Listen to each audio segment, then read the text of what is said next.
Ešte sa cítim relatívne silný a v dobrej energii a kondícii. Som ešte človek v relatívne mladom veku, plný energie.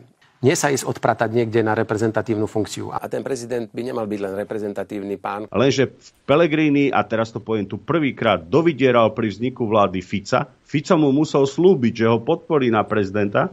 Já to rešpektujem. Já se ptala na ten první moment, kdy vy sám jste si připustil, já bych byl fajn slovenským prezidentem. Neviem, či to bol jeden konkrétny moment, ale je pravda, že po voľbách a asi po druhom prieskume, ktorý ma favorizoval, som začal rozmýšľať, že či teraz do toho ísť alebo neísť.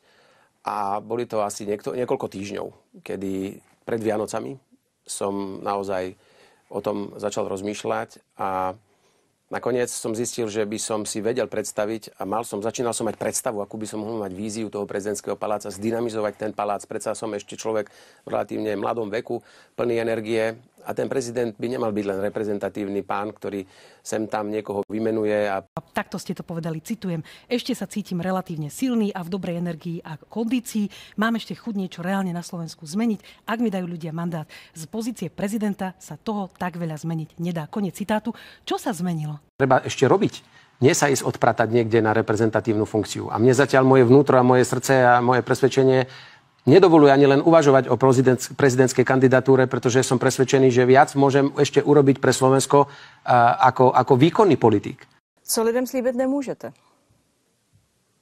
Nemôžem im slúbiť, že sa voľbami a čarovným prútikom na Slovensku zmení život za 24 hodín. Ale môžem im slúbiť, že za 5 rokov sa dá aj z pozície prezidenta z toho spraviť podstatne viacej, ako nám predvedli dvaja predchodcovia za posledných 10 rokov. Poďme ale poslednú vec, lebo vy ste povedali, že generála Pavla by ste nevolili. Prečo? Zdá sa mi v tomto uveriteľnejší Babiš. Takže Andreja Babiša by ste volili. Poznal som ho počas nejakých tých rokovaní, aj keď je vo veľa veciach možno uletený, ale ak by som si mal vybrať medzi nimi dvomi, tak by som si vybral Babiša. Aj tu v Čechách jej tlieskali. Veď to inak tak nejak paralelu by sme mohli vidieť aj s vašim novým pánom prezidentom, takým podobne nejak. Zase aj na Slovensku mnohí tlieskali. Vy ste netleskal? Ja som, priznám sa, ja som mal osobnú skúsenosť s pánom premiérom Babišom a logicky som si vedel predstaviť jeho na čele štátu. Pána Petra Pavla som videl len z fotografií. Dobre, ale nejsme v kategórii aktivista. Petr Pavel má kariéru. Isto. Hlas? Jasne.